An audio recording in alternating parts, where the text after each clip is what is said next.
but I want to know what happened. Well, it's been a week now. I can cycle to Hobbycraft, and I had these 3 great holes in my stomach. Obviously, as a child, I must have licked the same sort of glue. Hello, and welcome to the Yarn Library podcast, where craft, knitting, and all else fitting come to ponder and laugh. My name is Adam Cleveley. And I'm Georgia Denham. You can find us both on Instagram, where I'm Chula Pearl, and Adam is Cleveley Knits. So, welcome back.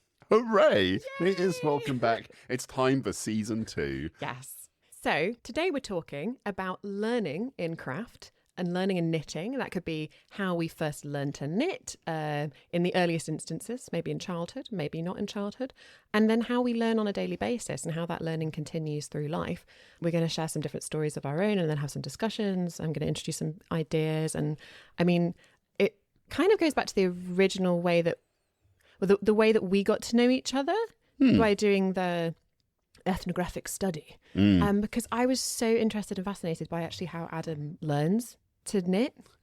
Because it's so completely unusual. I'm like that psychological case that's such an outlier. Like, what a peculiar person. Well, it wasn't even that so much as just like, it was obvious that from where you'd first started knitting, you made such quick progress relative to maybe, you know, how I'd see myself knitting or other people. And I thought, what is going on here? What is the secret sauce? So maybe we could talk a bit about that. But yeah, I mean, first, housekeeping. Housekeeping. Do we have any housekeeping? Well, I think we should talk just very briefly, Georgia, about making of this podcast, and just people will notice a few different things about this podcast. For one, anyone that's watching on YouTube, which I think is about half our audience, will see that we have different microphones. The balls of yarn are gone. And I know some people will be heartbroken to see that. It may be a temporary thing, but we have entirely switched platforms. Yeah. And as part of switching platforms, we have also changed the audio setup. There was nothing wrong with well, I don't know. Right. There was a lot of audio bleed between the mics we used before. And so that made editing really challenging. So we're taking a different approach. We're also going to try and be more prepared for our conversations. And the other thing that everyone, we got lots of comments on, like people couldn't believe that we went roughly from 2 hours of recording down to about an hour of podcasting. But our ambition was always to create a podcast that was round about that 45-minute mark. Yeah. That's what we enjoy ourselves. Yeah. And when we sat down to record, we would record these long conversations. But what was really difficult is that we tried to address all of the points in that TV show. And that just took us a long time because we rambled a lot. Our intention this time, and I'm saying this at the beginning of the episode, we can hold ourselves to account at the end. Our ambition is to provide a 45-minute episode within an hour of recording. We're thinking like sweet spots somewhere between like 38 minutes to like 49 minutes, but I don't want to go over the 50 mark, you know, that kind of thing. Because the problem was that as we went through Game of Wool, are we not allowed to call it Game of Wool? Are we calling it that programme? Is that what, did you say that programme? As we were going through Game of Wool, it was frustrating for us because we wanted to talk about lots of other things. And once we stopped having the 2 episodes a week, it meant that we didn't necessarily have an outlet for that. So it all got piled into one episode. Yeah. And then when you're editing down, it was a funny thing where if we go through and sequentially talk about all the contestants or all of the challenges, if we were editing sections out, it would literally be like, okay, let's cut this person and just not talk about them the whole week. So it meant that editing ended up becoming really finicky and detailed because I was trying to make sure that we covered all ground, but just slimmed it all down. Well, and one of the other things you were saying was really difficult is where I, in particular, was making reference to different parts of our conversation throughout a podcast. Yeah. And therefore it made it like, it was very difficult to cut me out to cut those chunks out because my referencing then didn't work properly. Like in episode 10, there is the last one that went out before now.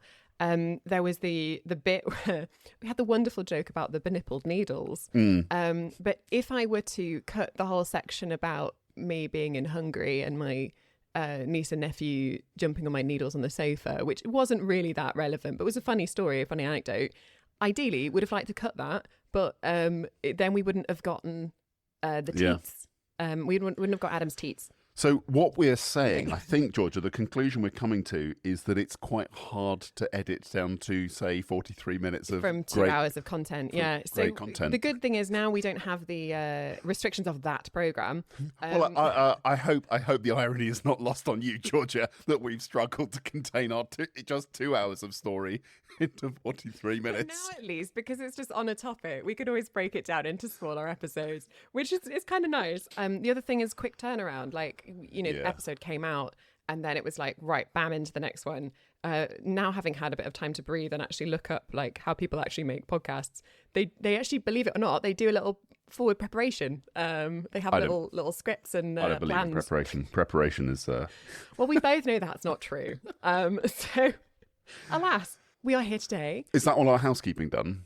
Yeah, there's probably some other bits and bobs, but we'll probably... Let's remember them. Future episodes. We've had lots of lovely emails. That's been wonderful.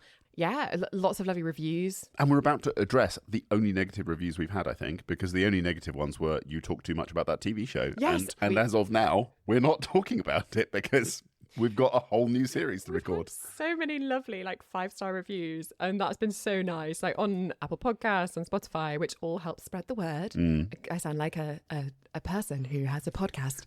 That's all been really lovely. But there was one review on Apple Podcasts that was like nothing about what they say in the. They said something about it's not what it's in the description. They just talk about this TV program, and I've listened to X number of hours, and they're still just talking about the TV program. But I thought that we had discussed and made it clear to our audience that the reason we had stopped doing the other alternate episodes is because of workload and that we were going to go back to doing something else. So if you would like to help our overall rating increase on average, I feel like I should have asked this at the end once we've delivered the goods. But maybe it will help our own feelings of self-esteem and disappointment that we got trolled. I think that the person's username did have a fairly scathing username, something like Exterminator something or other. So yeah, not fuzzy, cozy, warm, supportive. It wasn't like cozy yarn 1 2 3. It was like Exterminator. So there we go. Anyway. Well, apologies to that person that thought they'd be getting a whole series on something other than Game of Wool when I thought we said yeah. Anyway, that's the last of it. That's the last of it. Your series is here, Exterminator 1 2 3. Come back and listen. So Learning. Where are we starting? Are we starting with us learning? Let's start at the beginning, Adam. So, I want this conversation to be not just about knitting. It is a broader craft conversation, broader life conversation, really, about learning and how we learn. We first got to know each other through knitting, and we've had this conversation before, and I love your story about this. I'd love to start with how you learn to knit. And I know that's like a two-pronged story. So... yeah, Adam, tell me about how you learned to knit. I mean, there's two memories that come to mind when I think about how I learned to knit, because there's both learning as a child, which was one style of knitting, and then there's learning as an adult, which is more what people know as knitting. As a child, I was shown finger knitting by my cousin. I'd gone to stay with him in London at the weekend. I was probably 8 or 9 years old, something like that. And I was shown how to finger knit that... basically, you loop this yarn around your fingers, and then you just sort of are folding, and you're turning loops over loops and so on, and you generate what I now know is basically this long I-cord. I just obviously was immediately physically addicted to doing it, and I think physical yarn addiction's a thing. Don't laugh at it. And then my auntie then took us. We went out to a shop. We went yarn shopping. I didn't know that was a thing, but really I was introduced at a very young age by my pusher aunt. It's all making sense. And I chose this green ball of yarn, and it must have been, I'm guessing now based on the feel of my 8 or 9 year old hands that it was an Aran weight. It was maybe it was a worsted weight. Maybe that's why I love worsted weight yarns now. But I played with it endlessly, and I remember that weekend we watched films till late at night, and I would just rework this I-cord. I'd make the whole thing, and once it was done, I would unravel it. It was a toy, and I would unravel the whole ball of yarn, and I would do it again, and I'd just be doing it again and again and again. And then sometimes what I would do is, once I had this I-cord, is I'd experiment with, well, what happens if you make an I-cord out of an I-cord? Well, it turns out you make a really fat ball of yarn. Fat I-cord. But it was terribly satisfying unraveling it again. Yeah. And I just loved that process. And I remember, I mean, as a child, you never know as a childhood memory whether that was something that I did actually about 4 times across 2 weekends, or whether it really was something that I did week after week and month after month, watching, when I was watching cartoons on a Saturday morning or whatever. But then that sort of stopped and it went away, and I never thought about it again. And that was all like the finger knitting. So you never actually got the needles in there? No, that was entirely, it was entirely finger knitting. It was only ever basically that ball of yarn. I remember then being a little bit fascinated with knots when I had a friend at university that was really good at knots, as it turned out. He showed me them, and I was able to pick those up really quickly. I was able to understand where yarn went, essentially. What were you studying at university again, Adam? Engineering, economics and management, George. Engineering. Okay. And then, that's another example of where I think there was a strong memory, because again, there was a really complex knot called a monkey fist. Calm yourself down. I'm not saying anything. And that's a complicated knot to work, but again, I was fascinated by it and I loved it. It's a very satisfying ball to make. It makes this big monkey fist, and it's a very satisfying ball to have. We're just gonna gloss over it. I'm trying to keep a straight face. And then I was how long ago was it? Is it 40 years ago now? 4 years later, 4 years ago. God, I'm getting old. That I learned to knit properly with needles. I say properly as needles. That's derogatory of me on other forms of knitting. Wait, but 40 years ago you did. No, 4 years ago when I was 40. That's what I'm confused about. Because I was like, it sounded like you said, yes, it's been 44 years since I learned to knit with needles, and I thought that's not adding up. I know people are going to look at me and think he's only 70. I can't believe he's any older than that. It's all the Botox. I'm in my early 40s. Retinols. Early 40s. Okay, I didn't mean to interrupt you. Carry on. So, that's part of my origin story. And then I've got this sort of second coming, which was when I was having this random chat with someone, basically at the office. Or I wasn't. It was in COVID, so it was on Zoom. This was like 2021, maybe, was it? Yeah. Yeah. 2021, 2022. We were just talking about New Year's resolutions, and Maddie said to me, don't laugh at me about my New Year's resolution.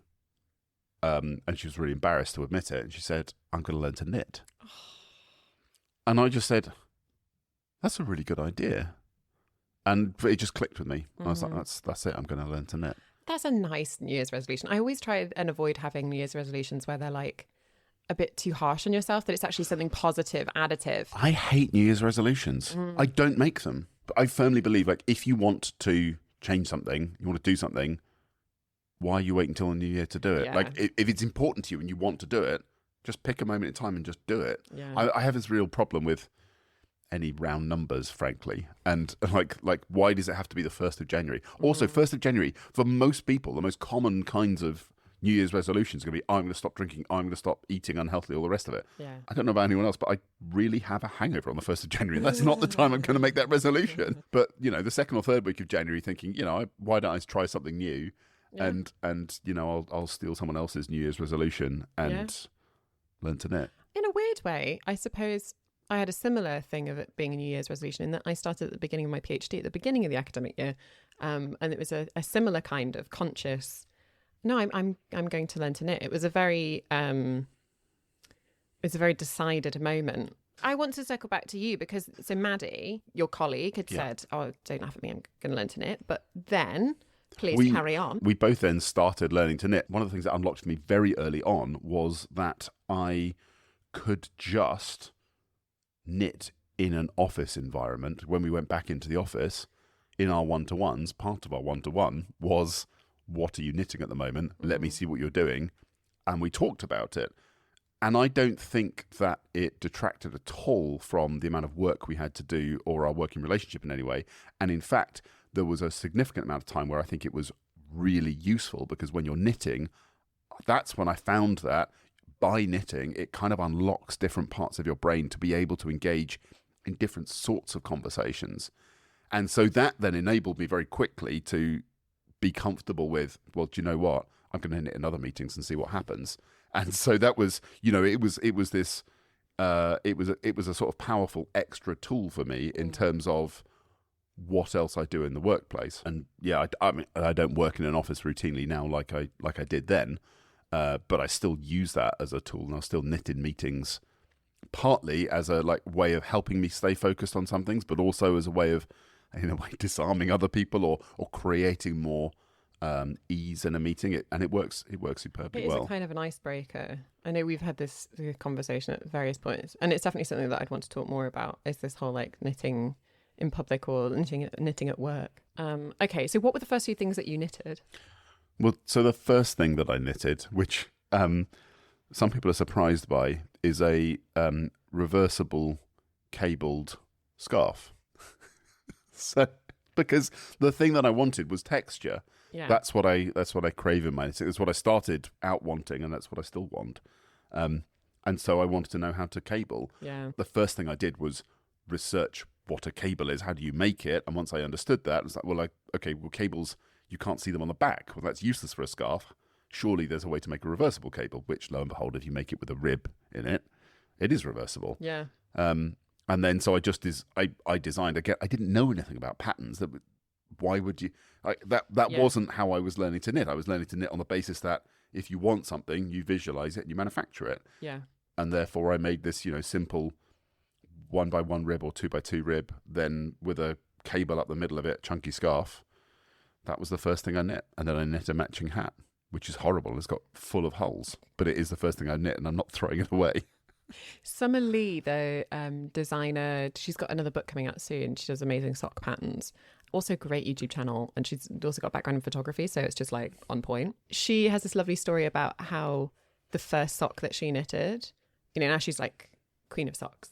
I mean, she might not describe herself as that, but I'm calling her the queen of socks. She says that the first sock that she knitted, she threw away, and she wishes she kept it, and she wishes she could have it in a frame on the wall. Yeah. And knowing now all that she's done, and she's got her second book. So yeah, returning back to those early projects, do you still have them, presumably? I absolutely have them, yeah. Yay. And I get, from time to time they make it out onto my Instagram, because I feel like it's an important thing to show people. And I don't show really the scarf and talk much about that, because that's, in a way, I think it's too much of an unusual first project. Yeah. And so I don't think it serves any use to anyone else to see it. The hat, though, is brilliant, because the holes and it has real problems in tension around the decreases, and it is awful, and it has this horrible point to it. It's so badly shaped, and that's what I love about it, because I loved it at the time, and it was important to me at the time, and it will always be important to me because it was the first hat that I made. Yeah. But now, as a knitter who's more accomplished, I could, anyone can see flaws in it, and that's what I like to use it for, is to point out flaws, because I think that's so important. Like you say, on Instagram, on social media, there is so much of that. In order to gain traction, in order to gain presence in an audience, part of what you have to do is fill this beautiful idea of what knitting is, and the photography is important, the beautiful finishing is all important. And I feel like that leads you down one particular path. I don't feel like it's helpful for people learning. Yeah. And that's, I think that's where my heart is I like helping people learn. So how did you learn, Georgia? I mean, it's a totally random question to ask you, but I just first wanted to congratulate you on your wanting people to learn. It's very fitting for the subject of our podcast today. What we like.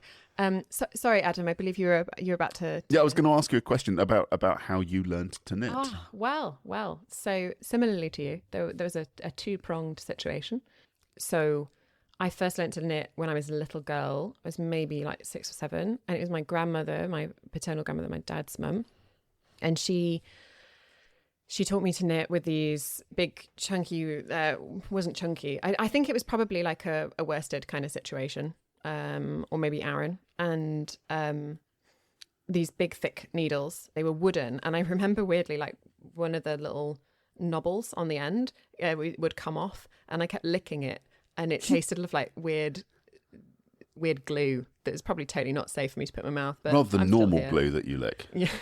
It was just like, I don't know, it tasted tangy. What's really strange is that as you said that word tangy, I absolutely had the taste of a tangy glue in my mouth. I don't know how I know, but obviously as a child I must have licked the same sort of glue. Well, in my childhood reminiscence, I didn't expect the tangy glue to be the first thing that came out. I've certainly not told you that part before. But alas, I was really close to my grandparents when I was little, so I used to go to stay with them every weekend on a Saturday night. So they'd pick me up on Saturday morning, and I'd spend the weekend with them, or the rest of the weekend, and I'd come back on Sunday. And so I would see her on a weekly basis. She didn't teach me to cast on, she just like cast on for me, and then showed me how to do the knit stitch. And so it was just going back and forth, knit stitch both sides. It didn't know how to do any increases or decreases or anything. But what would happen was I'd go away for the week, I'd knit, and maybe drop a bunch of stitches or do whatever, and then turn back up the next weekend and then be like, look, Grandma, look what I did. And then she'd have to like do the corrections or change bits and bobs. That went on for a couple of weeks, or, you know, like you were saying, was this a couple of weeks? Was it longer? I don't know. But I was absolutely obsessed. You know, I'd come back and I'd have done this like huge stretch of this knitting. And then I think we had some like wear a tie to work, to school day or something. So I decided to knit a tie. Amazing. But it was in this big chunky yarn. And then I think I hadn't realized that you could do decreases to go to a point. And so I thought that I'd have to do increases to then fold it over and sew it. So I ended up having this weird conversation with my grandma and ended up with this like scarf which like flayed out the bottom end. And I think it was just miscommunication basically between me and my grandma. So I ended up with what was effectively, it should have been a tie length, but it ended up being a scarf because I had just been so into it and had knit so much. I won a prize at school for like having knit this little tie scarf, and that explained that the end was, you know, had to sew it on in the right way. And then this girl at school for years used to call me Scarfy Scarf and said I cheated. What? Because it was a tie competition. Like, you know, you had to wear like a tie. And it just like, it always upset me because I was like, but I made it with my grandma and it was a tie. It was supposed to be a tie, but I just got confused about the end and it went out instead of in. Anyway, so that was all early on. And then I kind of had this moment of discouragement. And this comes into the whole thing about learning, about like how you learn, who teaches you and what that environment is like, and creating a supportive environment for something. So much love for my grandma. Like, she taught me to do so many things, to bake, to measure ingredients, to make scones. I think about her every day in that respect. She taught me to knit as well. But when I really wanted to knit something and I didn't have her on hand to cast on for me, I set up some knitting by basically, I thought, well, I've got to knit into these little loops. So I tied together these like little bits of yarn, and it wasn't actually yarn that was appropriate for the size of the needles that I had. It was like super thin yarn that I think must have been kicking about the house, or I'd seen at a charity shop or something. And so I tied together all these little tiny knots that weren't connected to each other. So it was just like curtain rails or something, like curtain, right. What would you call it? Like curtain loops. Yeah. So little tiny loops. And I just knit into that and then went back to it. And I was so excited and proud that I'd knit. And yes, that's really ingenious. Thank you. Cambridge. Did you do engineering? So I did this like thing, and then I knit into it with these big, so effectively it kind of looked like lace in a way. I'm not supposing to say that I did lace, but in the sense that if you knit with really big needles on thin yarn, then it's going to be lacy. It's lacy. It looks lacy. Yeah.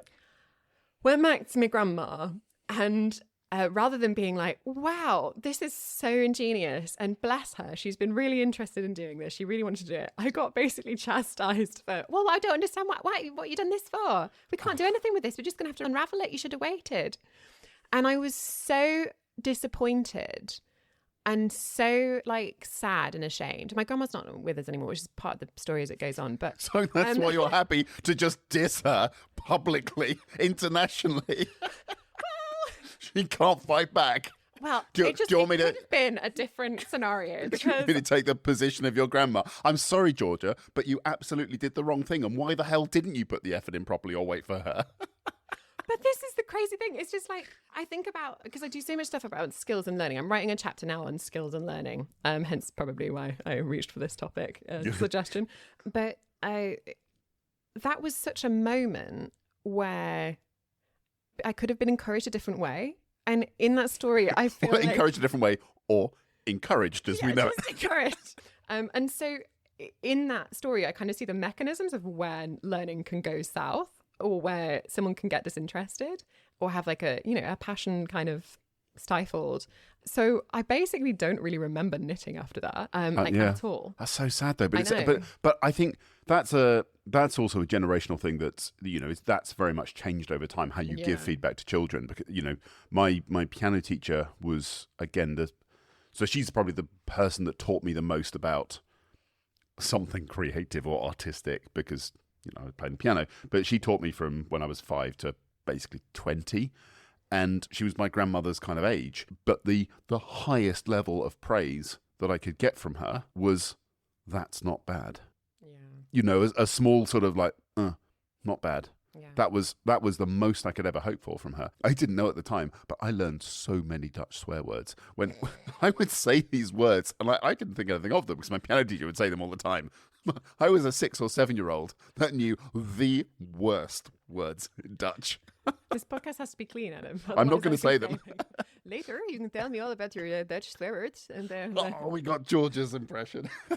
Wait, what was it about? So we got to the point where you were criticised for using the wrong size needles and yarn together. So from there, was definitely poking around sewing patterns and making clothes and stuff. That was a very natural part because I was in a family where women in my family sewed. I had to do all my scout badges and stuff and sewed all of those on. So I was always doing stuff with textiles. And I think also because I was very tall, I had to adjust a lot of clothes and make a lot of clothes. So that was always very normal for me. So going back to those conversations we had about Holger and some people saying, oh, no, there's no transferable skills. But actually, like you said, you never really thought of doing patterns or how things were constructed. In a way, I didn't necessarily think about, oh, you have to have a pattern. But I had this sort of contextual knowledge from mucking about with a sewing machine and mucking about with some embroidery or mending things, letting the hem down on a skirt or a dress or something. So that was all kind of contextual, but didn't knit, like absolutely didn't knit. And I think it just passed me by for quite a long time. And then it would have been 2022, a year after you. I was starting my PhD, and there were two events that were sort of triggered us. I saw a family friend, a lovely lady called Ione, who knew me very well when I was little, and she's got grown-up children who we all grew up together. One of those older children, Charlotte, who I called Lartet when I was little. That's a cute name. Yeah. So Lartet has her own children now, which is wonderful. And when she had her babies, I only knitted these gorgeous things for them. And there was something that like triggered in the back of my brain, because that summer, that was the last time I saw my grandmother where I could kind of have a conversation with her, because she had dementia. And so from there, it was just kind of a really sad, slow decline. And we didn't talk about knitting at all then or anything like that. But I had this sense of, I was going through all these family photos with her and trying to figure out who was who and things. It was just before I was kind of settling down in Cambridge to do the PhD. And I had this sense of like, I only knitted this thing for her grandchild. My grandmother taught me to knit. And then once my grandmother isn't here anymore, and once she forgets, this skill is going to die in our family. And I want to be able to knit things for my children. I want to be able to knit things for my grandchildren. And I want to be able to teach them to knit in the same way that my grandmother did. And so I had this very like conscious moment of, I want to learn to knit now. So I'm not rushing it when I'm a couple of years down the line and I'm like, I'm broody and I want to make blankets and things. I didn't want my grandma's passing, and she passed away last year in the spring. And I didn't want, when she left us, to not have that memory intact and have that knowledge, that thing that she taught me all those years ago. Unfortunately, I decided to do this when I was recovering from an abdominal surgery, when I totally shouldn't have been cycling to Hobbycraft.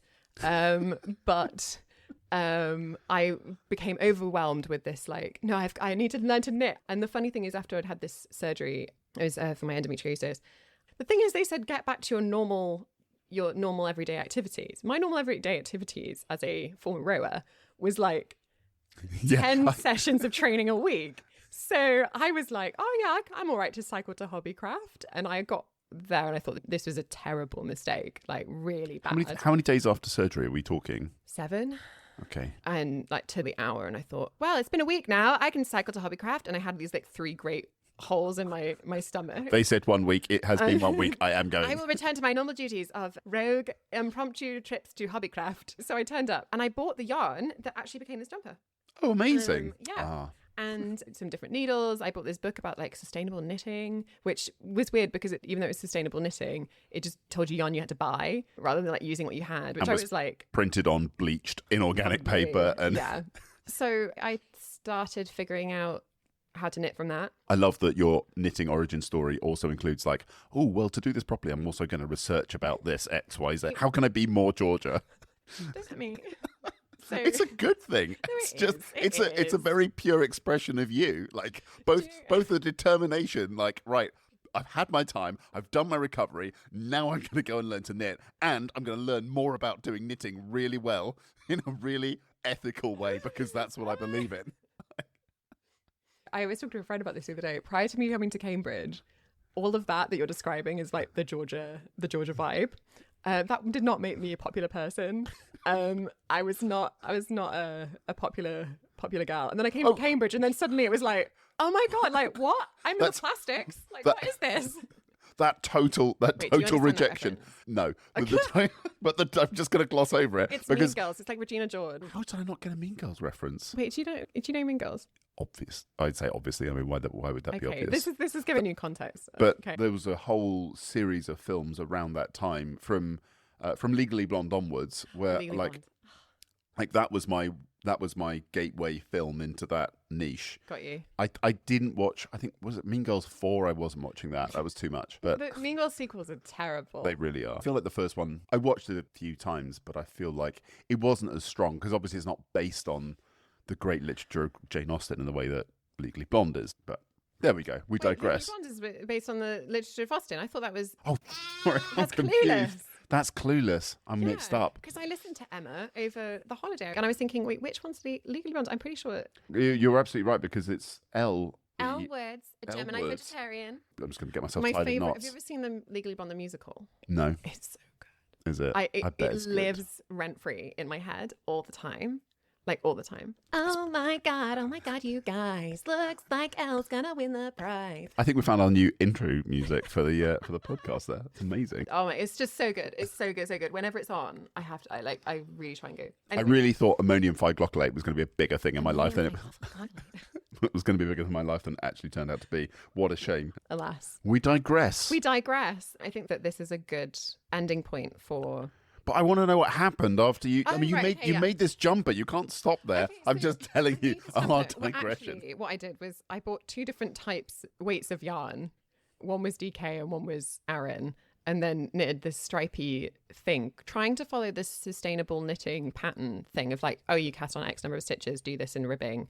So I learnt to purl, and it was weird because the muscle memory or the faint memory of like how I was knitting when I was a child it was like it was there. It was like it was suspended in my hands, which totally makes sense. But like it was riding a bike. Yeah, and it was there all those years later. So I learned to knit in the round, and then thought as it was getting close to the top for this, what was effectively going to be like a sort of a vest tunic type thing. I thought this is ugly as.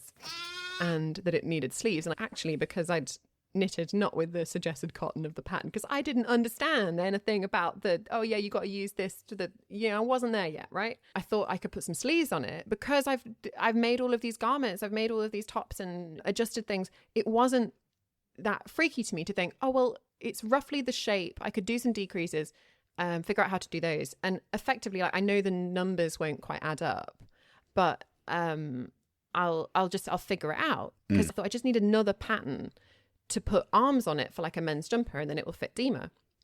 So I went to a yarn shop to try and get advice on like, hey, so I'm knitting this and I just want to get another men's yarn, another men's pattern that has some sleeves on it, and then put the sleeves on it. So then the person who was in the yarn shop was like, cut that idea down straight away. Were they dismissive of it They as well? were very dismissive. Just like being with your grandmother again. Actually, yeah. Yeah, it was very much like, no, you're a beginner. You shouldn't be doing this. You should start again from scratch. Like, just finish this and it'll be a nice tank top. And I just felt really deflated because I'm like, hey, I'm turning up and like, this is the first thing I've done. Then I ended up I didn't leave enough space for the neck. So then I did some steeking. That was fun. For quite a while, I was cutting to my knitting before I mentioned it in a knitting group. And then people went, what? So I was doing random stuff, kind of like you're describing. There's an experimentation that was happening in me being separate from the usual roots. I think this is fascinating because what you're describing is very similar as well to my experience, where when you're left to your own devices and it is about your personal ambition to create something, then there is no limit to it, and you can just say, this is what I want to visualize, this is what I want to do, and left to your own devices, you can just go off and do it. Yeah. If you go into a group of people who have learned in a very structured way, where you have to have produced 19,000 yards of stockinette knitting before you can progress onto anything else, there is every chance you're going to be held back and told, no, this is the sequence in which you want to do it. Mm-hmm. The number one thing that matters for getting through early knitting projects is passion. Because that's the only thing you've got. That's the only weapon you've got against the boredom, the frustration, the difficulty, is passion. That's the only thing that's going to carry you through. No one else can tell you, make another stitch, do another row. You have to find that in yourself. And the only place that comes from is, I want to do it. But as a new knitter, you're full of fear as well, because it is totally unknown. It's sad, but I completely understand why, that your grandmother, in a way, stopped you for a while. She didn't defeat, that wasn't the end of it. But it was the same. You had that same experience walking into a shop. Yeah. And I took that cabled scarf back into a shop and I said, this is what I've knitted. I want to do something else. And I explained the next project I wanted to do. And I cannot tell you how dismissive they were of, well done for trying. Yeah. Well, why we need to start at the beginning again. Yeah, start at the beginning again. Go buy that big ball of acrylic over there and that's why I was so interested from a PhD perspective. Like, I was starting my PhD on trying to understand how composers learned things. And I wanted to look at different interdisciplinary approaches. And at first I was thinking of looking more at like company onboarding and like different training approaches for different companies. There's a big difference between like creative practices and then corporate practices, where they have the infrastructure, the funding, the time to be able to actually train someone. If you start in a company and you have like 6 weeks of onboarding or learning how to use the system or whatever, that will happen in a way that they know, fingers crossed, is going to work, and you're still getting paid whilst you do that training. When you're in a creative situation, when you're freelancing, you're not necessarily getting paid for that time, because you've got to develop the skills yourself to be able to be in a position then to deliver your services as a composer. So I was interested in that kind of conflict and tension, not at all to say, okay, well, now actually composers need to learn in this very structured corporate way, but I wanted to understand more about what was actually going on there. So, Georgia, that makes me think so much about an example that I have from my professional life, and I want to talk to you more about that. Should we do it as a part 2? I like this. It's filling me with editing joy, because I know that actually it's not going to be like, oh, right, we've got a big, long episode that we then have to split in 2, but actually rather we're going to make it 2-parter. We're going to make it 2-parter. We've laid out, I hope, what's an interesting... It's an exposition. Well, we'll find out whether we're interesting, won't we? I like having our origin stories. I think it's important to have them out there. Yeah. It also really sets the scene for like going into learning on it. But I really want to wrap this episode up now, because I need to record episode 2, because I need to tell you about why that is so important to me. Fine. Well, thank you for listening to Yarn Library Podcast. with me. Wait, no, that is actually a recorded outro. Amazing. Yeah. And there might be different music now as well, because you're going to sing it. Are we done then? Yeah. Amazing. Yay! High five, Georgia. Woo! You've been listening to Yarn Library Podcast with Adam Cleveley at Cleveley Knits and me, Georgia Denham at Tulipole. If you enjoyed this podcast, please like, share and subscribe. And if you didn't, shh.